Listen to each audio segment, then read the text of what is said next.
with the fallout from cases such as this. Last night, we brought you a story about efforts to curb the use of similar lethal force in Albuquerque, New Mexico. So what are communities doing about it? For more on that, we turn to Cornell William Brooks, President and CEO of the NAACP, and Richard Beary, President of the International Association of Chiefs of Police. Thank you both for joining me tonight. Months later, after all the discussions of Ferguson and Staten Island, what progress are we making, Reverend Brooks, in this and trying to get to policing reform? I'm hopeful that there's an emerging consensus as to both our ability to bring about policing reform and a concrete set of policy proposals. So whether it be at the federal level, and in terms of the passing the Anti-Racial Profiling Act, which would tie federal funding to the training of police officers so that they don't engage in racial profiling, to the NAACP supported and passage of the Death in Custody Act. Up until a little while ago, if you were to ask the common sense kind of question, how many police-involved homicides are there in the country? There's no way to answer that question. I believe we're on our way to answering that question. To more flexibility in terms of promoting or appointing special prosecutors.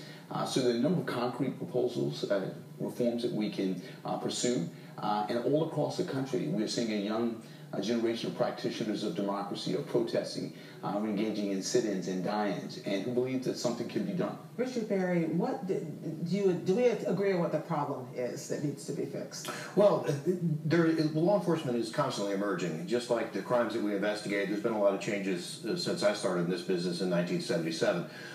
The International Association of Chiefs of Police, we conducted a summit back in October, and we brought leaders from the NAACP and ACLU and lawyers for civil rights and those different groups to look at the status of police-community relations and where do we go from here. So we recognize that the number one thing that law enforcement needs to be effective is community support.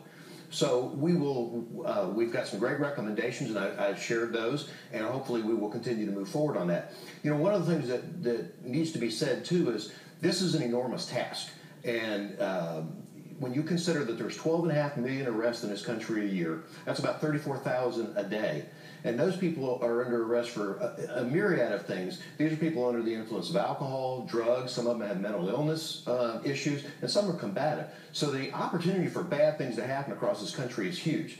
That number is really relatively low. Not great, but I do agree that there needs to be better data.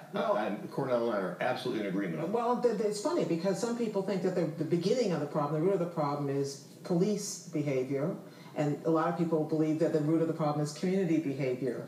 How do you even begin to get to this, what the solution is, if you don't agree with what the root is? Well, I think the chief would agree with me that because of the broken windows theory of policing, where we have a massive number of arrests and people being arrested and detained because of often underwhelmingly minor offenses, and sometimes meeting and facing overwhelmingly major lethal uses of force. I think we would both agree that that is a broken theory. You both agree on that? Well, again, it depends on how you define it being broken. Do I agree that no law enforcement executive that I know supports mass incarceration? Let's put it that way. I absolutely, we have never been ones to support that. But broken windows has certainly had its share of issues. But on the flip side of that, if you're a resident in that area or you're a business owner, some people think it's been very effective. So I think that's one of the challenges we have as we move forward, is coming up with good metrics on how we measure success and effectiveness. Okay, so here's one measure. A lot of people said at the beginning that police cameras, dashboard cameras, uniform cameras would make the big difference because then we could see it. We would have the evidence. Is that something we're making progress on? I think it's something we're making progress on, but it is not a panacea. So in other words, where we saw in the Eric Garner case, where we had a man choked to death who said he could not breathe 11 times, and he died between police officers on one side and first responders on the other. So video alone is not a substitute for fundamentally changing policing in this country, making our policing model community-oriented, because here's what we know. We know, based on the chronological research, that where a community, where police force first gets the community to trust them, they're best able to protect them. So the we know focus that. then is training, or is it? It is, and we agree absolutely on this. What's funny is, if you go back to Sir Robert Peel in 1829, one of the things that he said is, for police to be effective, you have to have community support.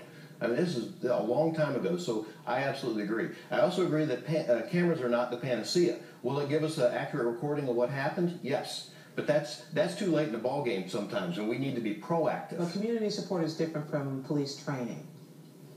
Yes and no. To get that good police training, you need that public support, because where does the money come for police training? Oh, okay. When you say support, so you have to have those good public relations and support from the community. The drawback that I'm concerned about at cameras, and the NAACP has published some papers and model policies. What the big pushback that we're getting is not from the officers. It's from victims and citizens groups that are worried about privacy. So that we're trying to figure out that balancing act, and I look forward to working with the NAACP and other groups, because I think it's an important tool, but we have to make sure it's used properly. Okay, so we have the President's Task Force underway at the White House, and we have task forces in communities around the country having this conversation. What is it that has to happen in what period of time for those kinds of governmental or pseudo-governmental solution factories to really take effect? I mean, we have to have a sense of urgency here. I mean, we are in the midst of an era of mass incarceration. We can't ignore that. We have young people who have lost their lives at the hands of the police all across the country.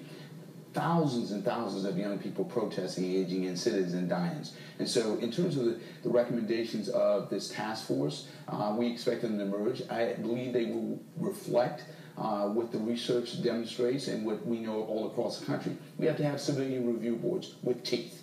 In other words, the ability to issue subpoenas with investigatory powers, and the ability to punish and sanction officers. We need training. We need to take the position that racial profiling is, in fact, not only wrong, but ineffective. Richard Beary. Absolutely agree. Racial profiling does not belong in law enforcement. It just doesn't. What is thinking about these task forces? Well, what I hope to see out of the task forces, again, we have been asking for many years, and we hope that they'll continue to look at the bigger criminal justice system. Right now, it's all focused on police, but the system itself has not been looked at since 1967. So the system needs some adjustment.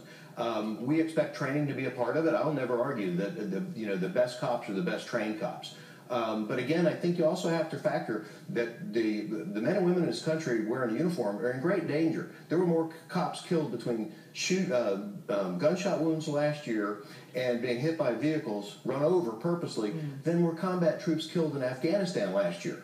So we have to do a better job as a nation addressing violence and making this country safer. Richard Beary of the International Association of Chiefs of Police, and Cornell William Brooks of the NAACP. Thank you both very much. Thank you. Great. Thank you.